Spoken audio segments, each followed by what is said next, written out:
Good. Alright, so I just been asking a couple questions, you know. We're just talking about the cottage and some memories up here and stuff.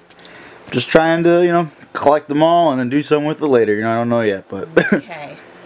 so my first question is, what is your very first memory of the cottage?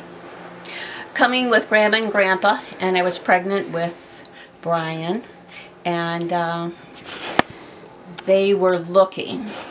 And I remember walking down, it wasn't even a driveway, it was just a dirt road, and coming to see the cottage.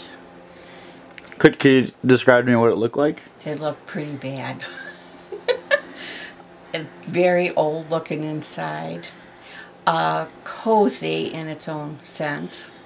And Grandpa, he just seemed to see more than anybody else could see, because this was his plan for his family. And I don't know for sure if we were going to get it, but I've been to Mogashing, Wisconsin, and they used to go there. I only went there twice. So, and it wasn't with Brian, it was with Dwayne, because that's how old the cottage is. Dwayne was born in, let's see, we were married in 64, Brian was born in 66, and Dwayne was born in 68. So I was pregnant with Dwayne.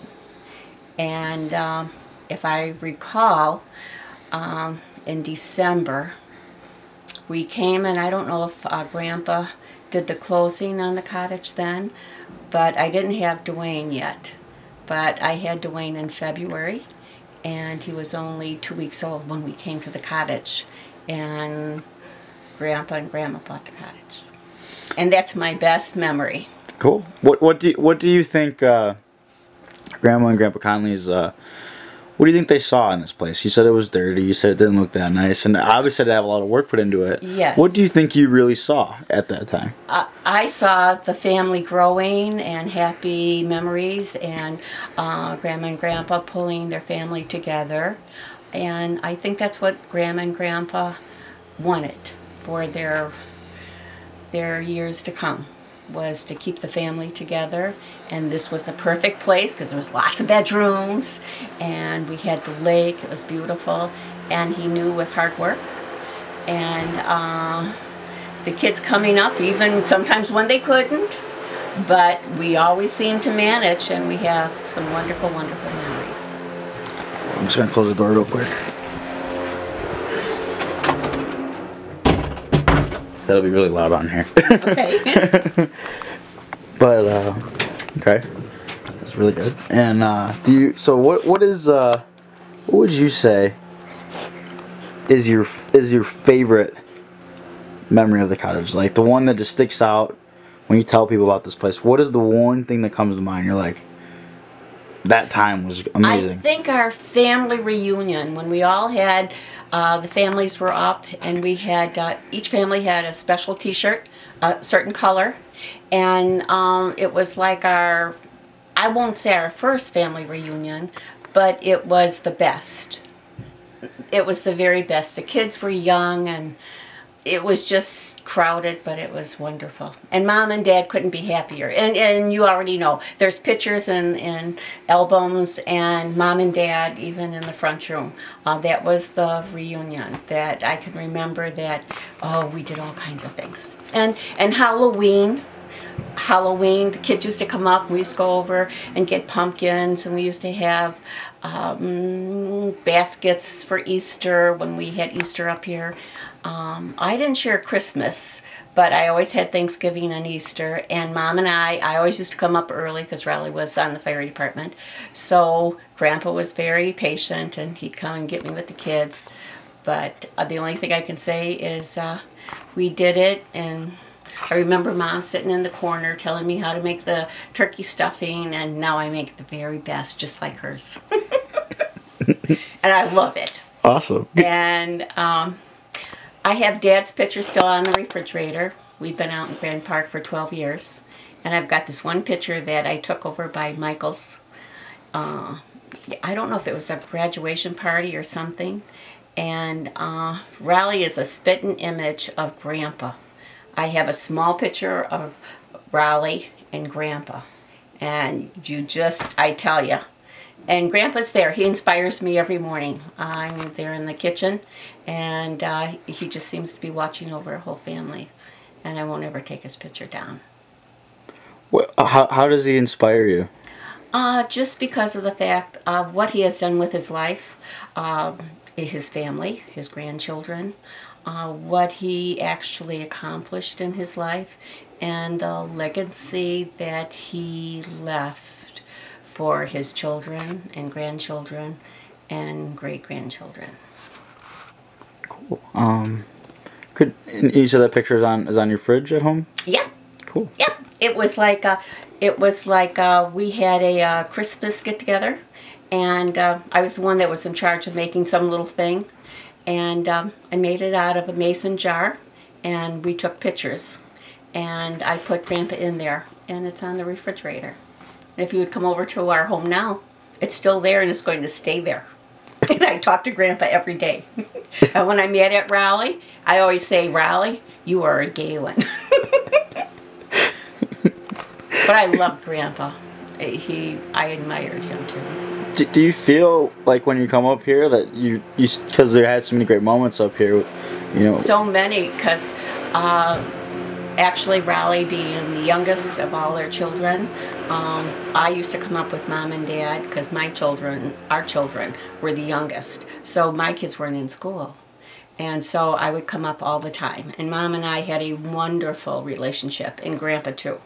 But we had some wonderful moments. The guys would bring us up, and in the winter, Mom and I would stay there. They would make sure everything was, that we had milk and bread, and we used to go out and make snowmen, and Mom and I used to watch TV, and then we used to do different projects in the cottage to make them look better.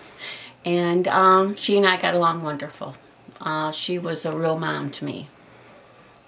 Cool. Can you tell me about you know, some of those games that were played at the reunion or Halloween event and stuff like that? Like, what were some of the things that you did, like Woof and Puff Hunting and all that stuff? Like? Oh, they used to have the relay races.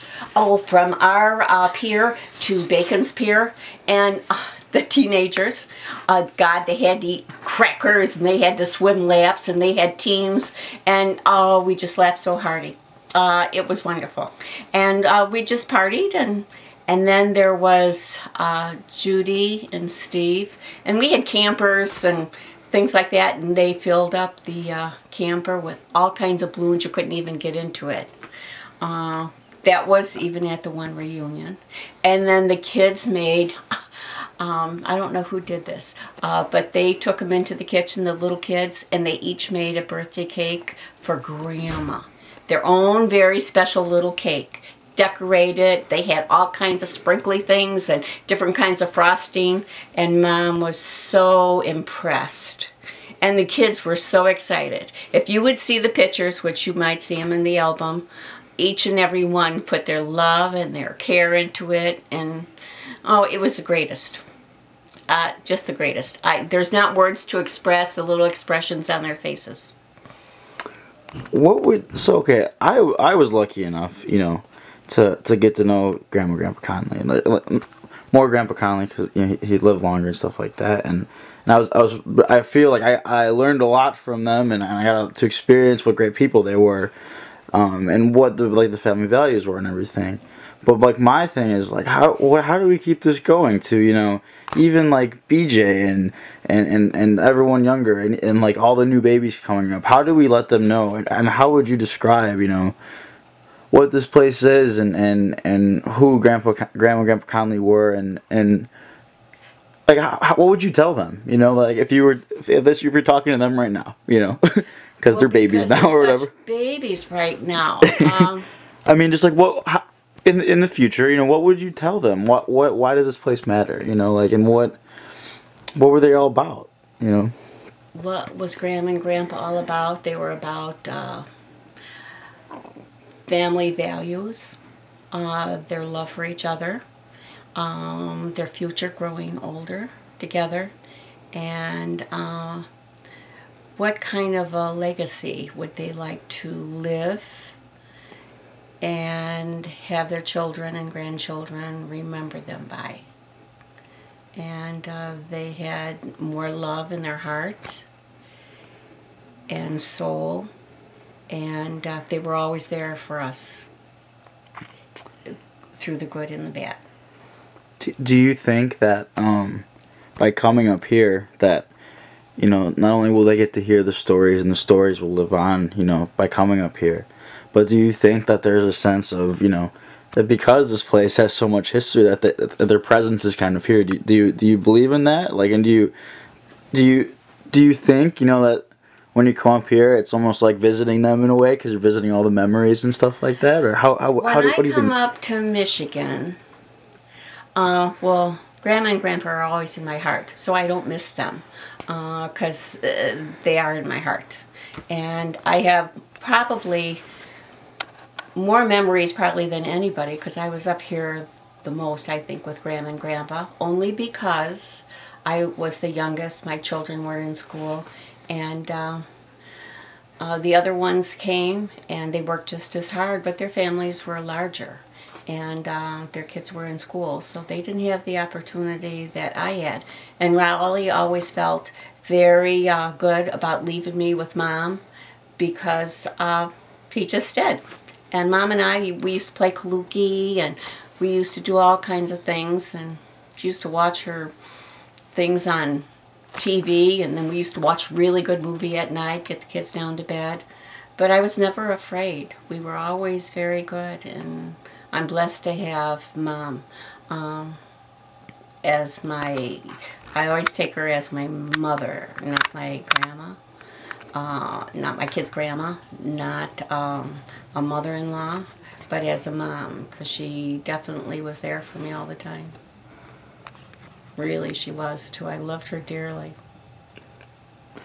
Is there one specific moment, you know, being up right now? We talked about some of your favorite moments, but is there one story that you find yourself telling over and over again, or is there one thing? Oh God, how could